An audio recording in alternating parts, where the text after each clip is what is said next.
In 1854, British and French troops bombarded the fortress of Bomersund into submission. The Russian and Finnish defenders were captured.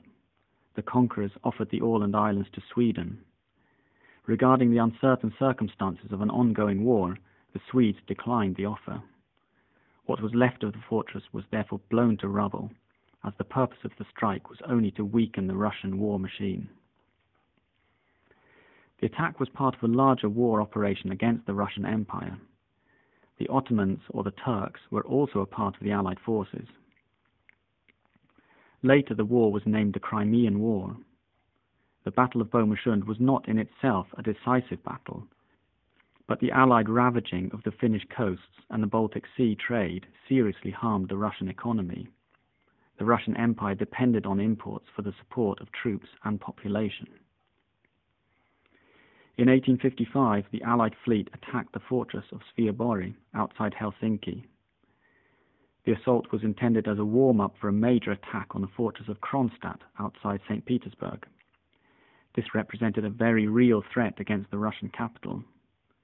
If Bomersund had been completed and better able to resist an assault, history could have been very different. The Allies strengthened their advantage in the war in 1855. The year-long siege of Sevastopol finally bore fruit. After considerable losses, the Allies managed to take the southern part of Sevastopol. The prospects of a prolonged war were not good for the Russians. With the Allied fleet breathing down their necks on the Baltic Sea and the Eastern Front weakened, options were scarce. Peace negotiations were opened in 1856. The conditions of peace were harsh for the Russians. The demilitarization of both the Black Sea and the Åland Islands was included in the terms. In some British circles, it was assumed a peace treaty would fail because of the harsh terms. If negotiations had stranded, the British would have been able to continue the war with a major assault on Kronstadt and possibly the Russian capital. But the Russians accepted the dictated terms. Only 15 years later, the Russians broke the treaty by fortifying in the Black Sea area and attacking the Turks again. That demilitarization ended there. But for the Åland Islands, peace became a tradition.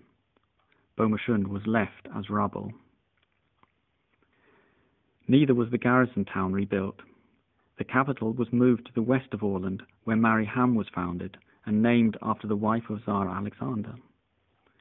It became a harbour town, with an emphasis on seafaring and trade, open towards the sea in the south. Bomersund, that had turned to the east, with war on its mind, was replaced with something new, and for the islanders, much more promising. The ruins functioned as brick and stone supplies for many years to come. A large number of buildings on Åland, and also on the Finnish mainland, are built from bricks taken from the fortress. The destiny of Åland was sealed once again in 1921, subsequent to the Finnish Declaration of Independence. The League of Nations was called in to solve the dispute about the future of the Åland Islands. The Peace of Paris was reinforced and extended. It was concluded that the peace treaty gave a special international status to the islands. The demilitarization was reconfirmed and reinforced by neutralization. A short time later, military service was abolished for the men of Åland. The autonomy was also introduced, underlining the special status of the islands. Until the end of the Cold War, many were unwilling to address the history of Russian imperialism on Åland. The main road built through the ruins speaks of how little it was appreciated as a monument of the past.